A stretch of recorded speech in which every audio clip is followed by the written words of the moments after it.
Hi hello നമസ്കാരം, എല്ലാവർക്കും പുതിയൊരു വീഡിയോയിലേക്ക് സ്വാഗതം. അപ്പൊ ഇന്ന് നമ്മൾ ചെയ്യാൻ പോകുന്നത് 2024 ഡിഗ്രി പ്രിലിംസിന്റെ ഒരു ക്വസ്റ്റ്യൻ പേപ്പർ ആണ്. അപ്പം നെക്സ്റ്റ് സ്റ്റേജ് എഴുതാൻ പോകുന്നവര് ഈ ക്വസ്റ്റ്യൻ പേപ്പർ എന്റെ കൂട്ടത്തിൽ ഒന്ന് ചെയ്തു പോകാനായിട്ട് ശ്രമിക്കുക. അതായത് ക്വസ്റ്റ്യൻ വായിക്കുന്ന സമയത്ത് നിങ്ങൾ മനസ്സിലൊന്ന് ആലോചിക്കുക. പലപ്പോഴും ചെയ്തു നോക്കിയിട്ടുള്ള ചോദ്യമായിരിക്കും, പക്ഷെ എന്നാലും ഒന്നുകൂടെ ഒന്ന് ട്രൈ ചെയ്യുക. ഈ കൂട്ടത്തിൽ തന്നെ PSC ചോദിച്ച ചോദ്യങ്ങൾ, PSC ഡിലീറ്റ് ചെയ്ത ചോദ്യങ്ങളൊക്കെ നമ്മൾ ഡിസ്കസ് ചെയ്യും. അപ്പൊ ഇനി എഴുതാൻ പോകുന്നവര് ഉറപ്പായിട്ടും ഒരു 15 മിനിറ്റ് എടുക്കത്തുള്ളൂ. നമുക്കൊന്ന് നോക്കാം നമുക്ക് എത്രത്തോളം ആൻസേഴ്സ് ചെയ്യാൻ പറ്റുന്നുണ്ടെന്ന് ശ്രദ്ധിക്കാം. അതുപോലെ ഫസ്റ്റ് ഫേസ് പോലെ ആയിരിക്കണമെന്നില്ല സെക്കൻഡ് ഫേസ് ഇതുപോലെയുള്ള സിലബസ് ചോദ്യങ്ങൾ ഉൾപ്പെട്ട ചോദ്യപേപ്പർ ആയിരിക്കും. അതുകൊണ്ട് നിങ്ങളുടെ പഴയ പാറ്റേണിൽ തന്നെ പഠിക്കുക. മെയിൻസിന്റെ ക്ലാസ് പ്രധാനമായിട്ടും സ്പെഷ്യൽ ടോപ്പിക്സ് നമ്മൾ സ്റ്റാർട്ട് ചെയ്യുന്നുണ്ട്. ഞാൻ ഡീറ്റെയിൽസ് പിന്നീട് അറിയിക്കാം. ക്വസ്റ്റ്യൻ നമ്പർ 1, താഴെ കൊടുത്തിരിക്കുന്ന പ്രസ്താവനകളിൽ ശരി ഏതെന്നാണ് ചോദ്യം. നമ്മുടെ കേരള ഹിസ്റ്ററിയിൽ നിന്ന് വന്ന ചോദ്യമാണ്. നാണു ആശാനെ അയ്യാസ്വാമിക്ക് പരിചയപ്പെടുത്തിയത് ചട്ടമ്പി സ്വാമിയാണ്. 2, വേദാധികാര നിരൂപണം എന്ന പുസ്തകം എഴുതിയത് ചട്ടമ്പി സ്വാമികളാണ്. 3, പണ്ഡിറ്റ് കറുമ്പന്റെ നേതൃത്വത്തിലാണ് കൊച്ചിൻ പുലയ മഹാസഭ സ്ഥാപിച്ചത്. വക്കം മൗലവിയാണ് ഇസ്ലാം ധർമ്മ പരിപാലന സംഘം സ്ഥാപിച്ചത്. അപ്പൊ ഈ ചോദ്യങ്ങൾ നമ്മൾ സ്ഥിരം കാണുന്നതാണ്. നമുക്കറിയാം ഇത് എല്ലാ സ്റ്റേറ്റ്മെന്റും ശരിയാണ്. ഓപ്ഷൻ ഡി ആണ് ആൻസർ. എല്ലാ സ്റ്റേറ്റ്മെന്റും ശരിയാണ്. അപ്പൊ നമ്മൾ നോക്കേണ്ടത് പ്രധാനപ്പെട്ട സാമൂഹ്യ നവോത്ഥാന നേതാക്കളിൽ ചട്ടമ്പി സ്വാമി കൃത്യമായിട്ട് നോക്കിയിട്ട് പോവുക. പണ്ഡിറ്റ് കറുപ്പന്റെ കൊച്ചിൻ പുലയ മഹാസഭ എപ്പോഴും ചോദിക്കാറുള്ള ഒരു ചോദ്യമാണ്. വക്കം മൗലവിയുടെ സ്ഥിരം ചോദ്യമാണ്. അദ്ദേഹത്തിന്റെ പത്രവുമായിട്ടുള്ള ബന്ധം, അദ്ദേഹത്തിന്റെ പ്രസിദ്ധീകരണങ്ങൾ, അതൊക്കെ കൃത്യമായിട്ട് നോക്കുക. ഒന്നുകൂടെ നോക്കിയിട്ട് പോവാനായിട്ട് ശ്രദ്ധിക്കുക. 2, ഇത് ഒരു റെയർ ചോദ്യമായിരുന്നു. ശരിക്കും പറഞ്ഞു കഴിഞ്ഞാൽ നമ്മുടെ സിലബസിൽ നിന്നും പുറത്തായിരുന്നു ഈ ചോദ്യം. മരുതം, പാലൈ, മുല്ലൈ, നെയ്തൽ എന്ന് പറയുന്ന 4 സ്ഥലങ്ങൾ, അത് എന്തുമായിട്ട് അല്ലെങ്കിൽ അവരുടെ തൊഴിലുമായിട്ട് ബന്ധപ്പെട്ടൊരു ചോദ്യമാണ്. ഇതിനും ചോദിക്കാൻ സാധ്യത തീരെ കുറവാണ്. ആൻസർ ഓപ്ഷൻ ബി ആയിരുന്നു. അതായത് മരുതം എന്ന് പറഞ്ഞു കഴിഞ്ഞാൽ തണ്ണീർത്തട കൃഷി ചെയ്യുന്നവരും, പാലൈ എന്ന് പറഞ്ഞു കഴിഞ്ഞാൽ കൊള്ളയടിച്ച് ജീവിക്കുന്നവരും, മുല്ലൈ എന്ന് പറഞ്ഞു കഴിഞ്ഞാൽ മൃഗസംരക്ഷണം, ആട് മേയ്ക്കുക, പശുവിനെ മേയ്ക്കുക, അതുപോലെ നെയ്തൽ എന്ന് പറഞ്ഞാൽ ഉപ്പ് നിർമ്മാണം, കടലുമായിട്ട് ബന്ധപ്പെട്ടത്. ഇത് ചോദ്യം ചോദിക്കാനുള്ള സാധ്യത തീരെ കുറവാണ്. 3, ഇംഗ്ലീഷുകാരില്ലാതെ ഇംഗ്ലീഷ് ഭരണം എന്നാണ് രാഷ്ട്രീയ സ്വരാജ് അർത്ഥമാക്കുന്നത്. ആരാണ് ഇങ്ങനെ വാദിച്ചത്? ഇംഗ്ലീഷുകാരില്ലാത്ത ഇംഗ്ലീഷ് ഭരണം എന്നാണ് രാഷ്ട്രീയ സ്വരാജ് അർത്ഥമാക്കുന്നത്. ഇങ്ങനെ വാദിച്ച ആളാണ് ഓപ്ഷൻ ബി ഗാന്ധിയാണ്. Option B Gandhi. അടുത്ത ക്വസ്റ്റ്യൻ ഡിലീറ്റഡ് ക്വസ്റ്റ്യൻ ആണ്. 1604 സാമൂതിരിയുമായി വ്യാപാര കരാറിൽ ഏർപ്പെട്ട ഡച്ച് ക്യാപ്റ്റൻ ആരാണെന്നാണ് ചോദ്യം. അപ്പൊ ഇതൊരു ഡിലീറ്റഡ് ക്വസ്റ്റ്യൻ ആണ്. പക്ഷെ നമ്മൾ ഇനിയും പ്രതീക്ഷിക്കാം. ഡച്ചുകാരുടെ ചോദ്യമായിരുന്നു ഇപ്രാവശ്യത്തെ ഫസ്റ്റ് ചോദ്യം.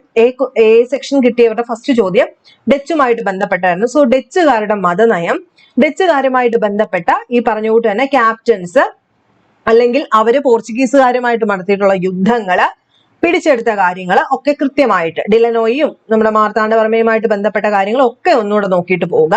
അടുത്ത 5ാമത്തത്, ദേശീയ അടിയന്തരാവസ്ഥ കാലത്ത് ഏതൊക്കെ പ്രസ്ഥാനങ്ങൾ അല്ലെങ്കിൽ ഏതൊക്കെ സംഘടനകളാണ് നിരോധിച്ചിട്ടുള്ളതെന്നാണ് ചോദ്യം. Jamaat Islami, RSS, Anand Marg, Maoist, CPML എല്ലാം നിരോധിച്ചതാണ് കേട്ടോ. എല്ലാം നിരോധിച്ചിട്ടുണ്ട് പല കാര്യങ്ങൾക്കായിട്ട്. 6, ലാഹോർ ഗൂഢാലോചന കേസിൽ 1931 മാർച്ച് 23 താഴെ പറയുന്നവരിൽ ആരെയാണ് തൂക്കിലേറ്റിയത് എന്നാണ് ചോദ്യം. ആരെയാണ്? ഓപ്ഷൻ ബി രാജ്ഗുരു ആണ്. ലാഹോർ ഗൂഢാലോചന കേസിൽ 1931 മാർച്ച് 23 രാജ്ഗുരുവിനെ തൂക്കിലേറ്റി. ഇന്ത്യ ഗാന്ധിക്ക് ശേഷം എന്ന പുസ്തകം എഴുതിയത് ആരാണ്? ഓപ്ഷൻ ബിപിൻ ചന്ദ്രയാണ്. ഇവിടെ തെറ്റിച്ചാണ് തന്നിരിക്കുന്നത്. ബിപിൻ ചന്ദ്ര, സുമിത് സർക്കാർ, രാമചന്ദ്ര ഗുഹ, റാണജിത് ഗുഹ. ആരാണ്? ഇന്ത്യ ഗാന്ധിക്ക് ശേഷം ഓപ്ഷൻ ബി രാമചന്ദ്ര ഗുഹയാണ് എഴുതിയത്. 8, താഴെ കൊടുത്തിരിക്കുന്ന പ്രസ്താവനകളിൽ ശരിയല്ലാത്തത് ഏതാണെന്നാണ് ചോദ്യം. നമ്മുടെ ഫ്രഞ്ച് വിപ്ലവം, അമേരിക്കൻ വിപ്ലവം, ഇംഗ്ലണ്ടിന്റെ മഹത്തായ വിപ്ലവം, ചൈന വിപ്ലവം, എല്ലാത്തിൽ നിന്നുള്ള ചോദ്യമുണ്ട്. സോ വിപ്ലവങ്ങളെല്ലാം ഒന്നും കൂടെ നോക്കിയിട്ട് പോവുക. ഫ്രഞ്ച് വിപ്ലവവുമായി ബന്ധപ്പെട്ടതായിരുന്നു reign of terror. Bloody Sunday American വിപ്ലവവുമായിട്ട് ബന്ധപ്പെട്ടിരിക്കുന്നു. 1688 ഇംഗ്ലണ്ടിൽ മഹത്തായ വിപ്ലവം നടന്നു. 1949 ചൈനയിൽ ദേശീയ വിപ്ലവം പൊട്ടിപ്പുറപ്പെട്ടു. ഇതിനകത്ത് ശരിയല്ലാത്തതാണ്.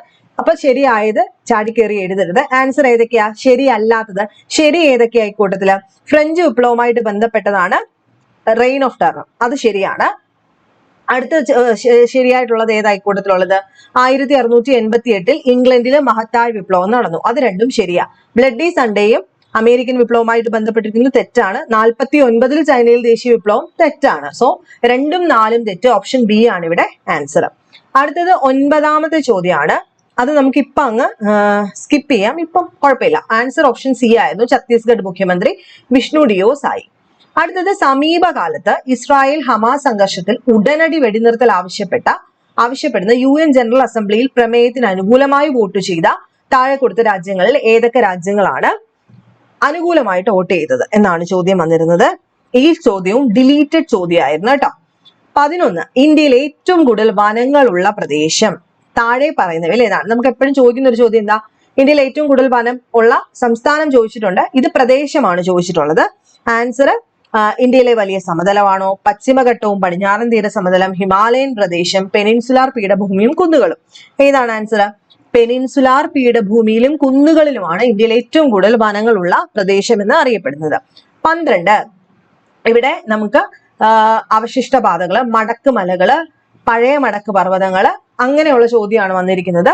അപ്പൊ ഇപ്രാവശ്യവും എന്ത് ചോദ്യം വന്നിട്ടുണ്ട്? ഇന്ത്യയുടെ ഭൂപ്രകൃതിയുമായിട്ട് ബന്ധപ്പെട്ട ചോദ്യം വന്നിട്ടുണ്ട്. +1 ടെക്സ്റ്റ് ബുക്ക് താഴോട്ട് പറയുന്ന എല്ലാ ചോദ്യത്തിനും +1 ടെക്സ്റ്റ് ബുക്ക് വായിച്ചു നോക്കിയിട്ട് പോവുക. ജോഗ്രഫി. അവശിഷ്ട പാറകൾ മടക്കി കളയുന്നത് മൂലമാണ് മടക്ക് പർവ്വതങ്ങൾ രൂപം കൊള്ളുന്നത്. യുറലുകളും അപ്പലാച്ചിയൻസും പഴയ മടക്ക് പർവ്വതങ്ങൾക്ക് ഉദാഹരണമാണ്. ആൻഡീസും ഹിമാലയവും ഇളം മടക്ക് മലകൾക്ക് ഉദാഹരണമാണ്. ഏതൊക്കെയാണ് ശരിയായ സ്റ്റേറ്റ്മെന്റ്? എല്ലാ സ്റ്റേറ്റ്മെന്റും ശരിയാണ്. അപ്പം അതൊന്നും കൂടെ നോക്കുക. അടുത്തത് താഴെ കൊടുത്തിട്ടുള്ളവ പരിശോധിച്ചിട്ട് ഏതാണ് ശരിയെന്ന് എഴുതുക. ഇതും ടെക്സ്റ്റ് ബുക്കിൽ അതുപോലെ കൊടുത്തിട്ടുണ്ട്. വടക്കൻ അർദ്ധഗോളത്തിലെ ശീതകാലാർതികൾക്കും വസന്ത വിഷുവത്തിനും ഇടയിൽ ഭൂമി പെരിഹിലിയൻ ആയിരിക്കുന്ന ദിവസം സംഭവിക്കും. ജൂലൈ 4-നോ അതിനടുത്തോ ആണ് സൂര്യൻ ഭൂമിയിൽ നിന്നും ഏറ്റവും അകലെയുള്ളത്. വേനൽ മുതൽ ശീതകാലം വരെയുള്ള കാലാനുസൃതമായ മാറ്റം ഭൂമിയുടെ ഭ്രമണ അച്ചുതണ്ടിന്റെ പരിക്രമണ തലത്തിലേക്കുള്ള ചായ്വാണ്. അപ്പൊ ഈ ചോദ്യം ഞാൻ പറഞ്ഞു ഓൾറെഡി എല്ലാം ശരിയാണ്. ഇത് ടെക്സ്റ്റ് ബുക്കിൽ അതുപോലെ കിടപ്പുണ്ട്, നോക്കിയിട്ട് പോവുക. ഈ കൂട്ടത്തിൽ തന്നെ നിങ്ങൾ കാലാവസ്ഥയുമായിട്ട് ബന്ധപ്പെട്ട പ്രധാനപ്പെട്ട മെഡിറ്ററേനിയൻ കടലിൽ ഉണ്ടാവുന്ന പ്രധാനപ്പെട്ട കാര്യങ്ങളൊക്കെ ഉണ്ട്. വെസ്റ്റേൺ ഡിസ്റ്റർബൻസ്, അതുപോലെ കാലാവസ്ഥയെ ബാധിക്കുന്ന ഫാക്ടേഴ്സ്, പ്രധാനപ്പെട്ട ഫാക്ടേഴ്സ് 2-3 ഉണ്ടല്ലോ, അത് കൃത്യമായിട്ട് നോക്കുക. അതുപോലെ തന്നെ എൽനിനോ ലാനിനോ പ്രതിഭാസം, എൻസോ സൈക്കിള്, അതുപോലെ എന്താണ് ITCZ പോലെയുള്ള കാര്യങ്ങൾ ഒന്നും കൂടെ നോക്കുന്നത് നന്നായിരിക്കും കേട്ടോ, ചോദിക്കും അത്. അടുത്ത 14 പാമ്പാടും ചോല ദേശീയ ഉദ്യാനം ഏത് ജില്ലയിൽ സ്ഥിതി ചെയ്യുന്നു? ഓപ്ഷൻ ബി ഇടുക്കിയാണ്. അടുത്ത സമുദ്രങ്ങളിലെ സൂക്ഷ്മജീവികളെ കുറിച്ചും അന്തരീക്ഷത്തിലെ സൂക്ഷ്മ കണങ്ങളെ കുറിച്ചും പഠിക്കാൻ 2024 ഫെബ്രുവരി 8-ന് പേസ് എന്ന് പേരുള്ള ഒരു ഉപഗ്രഹം നാസ വിക്ഷേപിച്ചു. പേസ് എന്ന് പറഞ്ഞതിന്റെ ഫുൾ നെയിം എന്താണെന്നാണ് ചോദിച്ചിരിക്കുന്നത്. Answer plankton aerosol cloud ocean ecosystem എന്നുള്ളതാണ് പേസ്. 16 GST. ഞാൻ കഴിഞ്ഞ ദിവസം പറഞ്ഞു GSTയെ പറ്റിയിട്ടും GST കൗൺസിലിനെ പറ്റിയിട്ടും കൃത്യമായിട്ട് നോക്കിയിട്ട് പോകണം. കഴിഞ്ഞ പ്രാവശ്യം ചോദിച്ചില്ല, പക്ഷെ ഇനി ഈ പ്രാവശ്യം ചോദിക്കാൻ സാധ്യതയുണ്ട്. GSTയെ കുറിച്ച് ഏതാണ് തെറ്റ്? GST കൗൺസിലിൽ എല്ലാ സംസ്ഥാനങ്ങളുടെയും മുഖ്യമന്ത്രിമാരും പ്രധാനമന്ത്രിയും ഉൾപ്പെടുന്നു. പരോക്ഷ നികുതി സംബന്ധിച്ച കെൽക്കർ ടാക്സ് ഫോഴ്സ് ആദ്യമായി ഇന്ത്യയിൽ രാജ്യവ്യാപക GST എന്ന ആശയം മുന്നോട്ട് വെച്ചു. ഇന്ത്യൻ പ്രധാനമന്ത്രിയാണ് GSTയുടെ കൗൺസിൽ അധ്യക്ഷൻ. നമുക്ക് എല്ലാവർക്കും അറിയാവുന്ന സ്റ്റേറ്റ്മെന്റ് ആണ്. ഇതിനകത്ത് ഏതൊക്കെ സ്റ്റേറ്റ്മെന്റ് ആണ് തെറ്റ്? എല്ലാവരും ഉണ്ടോ? ഇല്ല. ഇത് പ്രധാനമായിട്ടും നീതി ആയോഗ് കൊണ്ട് നോക്കിയേക്കണേ. അപ്പൊ ആ സ്റ്റേറ്റ്മെന്റ് തെറ്റാണ്. അതുപോലെ GST കൗൺസിൽ അധ്യക്ഷൻ പ്രധാനമന്ത്രി അല്ല. ആ 2 സ്റ്റേറ്റ്മെന്റ് തെറ്റാണ്. ആൻസർ ഓപ്ഷൻ ഏതാണ്? തെറ്റ് ഏതാണെന്നാണ് ചോദ്യം. ഇത് മാത്രമാണ് ശരി, ഓപ്ഷൻ ബി ആണ്. ഇത് രണ്ടും തെറ്റാണ്. അടുത്തത് RBIയുടെ മോണിറ്ററി പോളിസി. ഇപ്രാവശ്യവും മോണിറ്ററി പോളിസി അല്ല ചോദിച്ചത്, ഓപ്പൺ മാർക്കറ്റ് ഓപ്പറേഷൻ ചോദിച്ചു. ഇനി മോണിറ്ററി പോളിസി ചോദിക്കാം. എന്താണ് മോണിറ്ററി പോളിസി എന്ന് ബാക്കി കാര്യങ്ങളും പഠിച്ചിട്ട് പോവുക. ഏതാണ് ശരി എന്നാണ് ചോദിച്ചിരിക്കുന്നത്. RBI 6 മാസത്തിലൊരിക്കൽ മോണിറ്ററി റിപ്പോർട്ട് പ്രസിദ്ധീകരിക്കും. RBI ഗവർണർ ആയിരിക്കും മോണിറ്ററി പോളിസി കമ്മിറ്റിയുടെ എക്സ് ഒഫീഷ്യോ ചെയർപേഴ്സൺ. MPCയിൽ 7 അംഗങ്ങളുണ്ട്. ഏതൊക്കെ സ്റ്റേറ്റ്മെന്റ് ആണ് ശരിയായിട്ടുള്ളത്? 1ഉം 2ഉം ശരിയാണ്. RBI ഗവർണർ ആണ് മോണിറ്ററി പോളിസി കമ്മിറ്റിയുടെ എക്സ് ഒഫീഷ്യോ ചെയർപേഴ്സൺ എന്ന് പറയുന്നത്. അതുപോലെ 6 മാസത്തിലൊരിക്കൽ മോണിറ്ററി റിപ്പോർട്ട് പ്രസിദ്ധീകരിക്കും. MBCയിൽ 7 അംഗങ്ങളാണുള്ളത്. ഇത് തെറ്റാണ്. MBCയിൽ ചെയർപേഴ്സൺ ഉൾപ്പെടെ 6 അംഗങ്ങളാണുള്ളത് കേട്ടോ. അതായത് ചെയർപേഴ്സൺ പിന്നെ ഒരു 5 പേരും കൂടെ ഉണ്ട്. അതത്രയും ഓർത്തു വെച്ചേക്കാം. അടുത്തത് 18 ഓട്ടോമാറ്റിക് ഫിസിക്കൽ സ്റ്റെബിലൈസേഷൻ. ഇതും +2 ടെക്സ്റ്റ് ബുക്ക് മാക്രോ എക്കണോമിക്സിലുണ്ട്. നോക്കാത്തവര് നോക്കാം. എന്താണ് ഓട്ടോമാറ്റിക് ഫിസിക്കൽ സ്റ്റെബിലൈസർ എന്നാണ് ചോദ്യം. ആൻസർ, വരുമാനത്തിന്റെ നിലയ്ക്ക് വ്യത്യാസം വരുമ്പോൾ നികുതിക്കും ഗവൺമെന്റ് ട്രാൻസ്ഫർ പേയ്മെന്റിനും ഉണ്ടാകുന്ന മാറ്റമാണ് ഓട്ടോമാറ്റിക് ഫിസിക്കൽ സ്റ്റെബിലൈസർ. അടുത്ത system of national income accounting പ്രകാരം താഴെ തന്നിരിക്കുന്ന പ്രസ്താവനകൾ ഏതൊക്കെയാണ് ശരി? Gross national income = GDP plus rest of the world ലഭിക്കേണ്ടുന്ന പ്രൈമറി വരുമാനം മൈനസ് റെസ്റ്റ് ഓഫ് ദി വേൾഡിൽ നൽകേണ്ട പ്രൈമറി വരുമാനം. 2, gross national disposable income = gross national income plus current transfers receivable minus current transfers payable. Gross national disposable income എന്നതിന് gross savings ആയും final consumption ആയും തരംതിരിക്കാം. ഇതിനകത്ത് ഏതൊക്കെ ശരിയെന്നാണ് ചോദ്യം. ആൻസർ വരുന്നത് ഓപ്ഷൻ ഡി, എല്ലാം ശരിയാണ്. അടുത്തത് പുതുക്കിയ എസ്റ്റിമേറ്റ് പ്രകാരം 2023-24 യൂണിയൻ ഗവൺമെന്റ് ഫിസിക്കൽ ഡെഫിസിറ്റ് എത്രയായിരുന്നു എന്നായിരുന്നു ചോദ്യം. ഓപ്ഷൻ സി 5.8 ആണ്. 21 1949 നവംബർ 24 മുതൽ പ്രാബല്യത്തിൽ വന്ന ഇന്ത്യൻ ഭരണഘടനയുടെ താഴെ പറയുന്ന വ്യവസ്ഥകളിൽ ഏതൊക്കെയാണ്? അതായത് 49 നവംബർ 26 മുതൽ തന്നെ പ്രാബല്യത്തിലുള്ളത് മാത്രം ഏതൊക്കെയാണ്? ഓപ്ഷൻ സി പൗരത്വം മാത്രം. അടുത്ത താഴെ പറയുന്നതിൽ ഏതാണ് വിദേശികൾക്ക് ലഭ്യമായിട്ടുള്ള മൗലികാവകാശം? സ്ഥിരമായിട്ട് ചോദിക്കുന്ന ഒരു ചോദ്യമാണ്. ആർട്ടിക്കിൾ 14 വിദേശികൾക്ക് മാത്രമുള്ളത്. അടുത്ത 23 ആർട്ടിക്കിൾ 352 പ്രകാരം ഇന്ത്യയിൽ രണ്ടാമത്തെ അടിയന്തര പ്രഖ്യാപനം നടന്ന വർഷം. Option B 71. താഴെ പറയുന്ന ഇനങ്ങളിൽ 7th ഷെഡ്യൂളിന്റെ കൺകറന്റ് ലിസ്റ്റിലുള്ളത് ഏതൊക്കെയാണെന്നാണ് ചോദ്യം. കൺകറന്റ് ലിസ്റ്റ്, സ്റ്റേറ്റ് ലിസ്റ്റ് സ്ഥിരം ചോദ്യമാണ്. സാമൂഹ്യ സുരക്ഷയും സാമൂഹ്യ ഇൻഷുറൻസും. ഇന്ത്യ ആദ്യ റിപ്പബ്ലിക് ദിനം ആഘോഷിച്ചപ്പോൾ റിപ്പബ്ലിക് ദിന പരേഡിന്റെ മുഖ്യാതിഥി ആദ്യത്തെയാണ് ചോദിച്ചിരിക്കുന്നത്. ഓപ്ഷൻ സി ഇന്തോനേഷ്യയിലെ പ്രസിഡന്റ് സുകാർണോ. അടുത്തത് ഇ ഗവേണൻസ്. ഈ പ്രാവശ്യം ചോദ്യം ഇ ഗവേണൻസിൽ നിന്നും പ്രതീക്ഷിക്കാം. ഡയറക്റ്റ് ചോദ്യം വരില്ല, ഇൻഡയറക്റ്റ് ചോദ്യം പ്രതീക്ഷിക്കാം. ഈ ക്രാന്തി എന്ന പദം എന്തുമായിട്ട് ബന്ധപ്പെട്ടിരിക്കുന്നു എന്നാണ് ചോദ്യം. ഇലക്ട്രോണിക് വ്യവസായത്തിന്റെ ഓട്ടോമേഷൻ, സേവനങ്ങളുടെ electronic delivery, digital broadband access, solar electric പദ്ധതി. ഏതുമായിട്ടാ? സേവനങ്ങളുടെ ഇലക്ട്രോണിക് ഡെലിവറിയാണ് ഈ ക്രാന്തി. താഴെ പറയുന്നവരിൽ ആരാണ് ഇന്ത്യയുടെ മുഖ്യ വിവരാവകാശ കമ്മീഷണർക്കുള്ള സെലക്ഷൻ കമ്മിറ്റിയിലെ അംഗം എന്നാണ് ചോദിച്ചിരിക്കുന്നത്. ലോക്സഭാ സ്പീക്കർ, ഇന്ത്യയുടെ ഉപരാഷ്ട്രപതി, ലോക്സഭയിലെ പ്രതിപക്ഷ നേതാവ്, ഇന്ത്യയുടെ സുപ്രീം കോടതി ചീഫ് ജസ്റ്റിസ്. മുഖ്യ വിവരാവകാശ കമ്മീഷണറെ സെലക്ട് ചെയ്യുന്ന കമ്മിറ്റിയിലെ അംഗം ലോക്സഭയിലെ പ്രതിപക്ഷ നേതാവ്. 28 ഉപഭോക്തൃ സംരക്ഷണ നിയമം 1986 പ്രകാരം താഴെ പറയുന്നവയിൽ ആരാണ് സെൻട്രൽ കൺസ്യൂമർ പ്രൊട്ടക്ഷൻ കൗൺസിലിന്റെ അധ്യക്ഷൻ? സെൻട്രൽ കൺസ്യൂമർ പ്രൊട്ടക്ഷൻ കൗൺസിലിന്റെ അധ്യക്ഷൻ താഴെ പറയുന്നവയിൽ ആരാണ്? പ്രധാനമന്ത്രി, ഇന്ത്യൻ രാഷ്ട്രപതി നാമനിർദ്ദേശം ചെയ്യുന്ന ഏതൊരു വ്യക്തിയും, കേന്ദ്ര സർക്കാരിൽ ഉപഭോക്തൃ കാര്യങ്ങളുടെ ചുമതലയുള്ള മന്ത്രി, കേന്ദ്ര സർക്കാരിൽ ധനകാര്യങ്ങളുടെ ചുമതലയുള്ള മന്ത്രി. ഏതാ ആൻസർ വരുന്നത്? ഓപ്ഷൻ സി കേന്ദ്ര സർക്കാരിൽ ഉപഭോക്തൃ കാര്യങ്ങളുടെ ചുമതലയുള്ള മന്ത്രി. 29 സംസ്ഥാന സെൻട്രൽ പബ്ലിക് സർവീസ് കമ്മീഷനെ സംബന്ധിച്ച് താഴെ പറയുന്ന പ്രസ്താവനകൾ ഏതൊക്കെയാണ് ശരിയല്ലാത്തത്?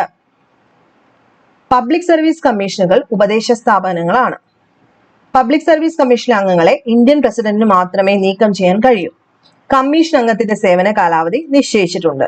സംസ്ഥാന പബ്ലിക് സർവീസ് കമ്മീഷനിലെ അംഗങ്ങളെ സംസ്ഥാന നിയമസഭയ്ക്ക് നീക്കം ചെയ്യാൻ സാധിക്കും. ഏതൊക്കെയാണ് ഈ കൂട്ടത്തിൽ ശരിയല്ലാത്ത തെറ്റ് ഏതാണെന്നാണ് ചോദ്യം. Option D. സംസ്ഥാന പബ്ലിക് സർവീസ് കമ്മീഷനിലെ അംഗങ്ങളെ സംസ്ഥാന നിയമസഭയ്ക്ക് നീക്കം ചെയ്യാൻ പറ്റുമോ? ഇല്ല, അതാണ് തെറ്റ്. എപ്പോഴാണ് ഇന്ത്യയിൽ അവസാനമായിട്ട് സെൻസസ് നടന്നത്? ചോദിക്കാൻ സാധ്യതയുണ്ട് ഇനി. 2011. ഇന്ത്യയുടെ രത്നം എന്ന് പ്രധാനമന്ത്രി ജവഹർലാൽ നെഹ്റു വിശേഷിപ്പിച്ച ഇന്ത്യൻ സംസ്ഥാനമാണ് കേരളം, കാശ്മീർ, ഹിമാചൽ പ്രദേശ്, മണിപ്പൂർ. ഏതാണ് answer? Option D Manipur. Jai Jawan Jai Kisan ആരുടെ മുദ്രാവാക്യമാണ്? Option C Lal Bahadur Shastri. 33 NV കൃഷ്ണവാര്യരുടെ അഭിപ്രായത്തിൽ അസീറിയയിലെ നിനവയുടെ ഇന്ത്യൻ സാഹിത്യ നാമം എന്താണ് എന്നാണ് ചോദ്യം. Option B Sonitapuram. 1995 ജ്ഞാനപീഠ പുരസ്കാരം. ജ്ഞാനപീഠ പുരസ്കാരം ഒക്കെ നോക്കണം. ഇപ്രാവശ്യം ഇപ്പം ചോദിക്കാൻ സാധ്യതയുണ്ട്. കഴിഞ്ഞ പ്രാവശ്യം ചോദിച്ചില്ല, അതുകൊണ്ട് ഇപ്രാവശ്യം ആ ഒരു സെക്ഷൻ ആയിരിക്കും ചോദിക്കാൻ പോകുന്നത്. MT വാസുദേവൻ നായർക്ക്.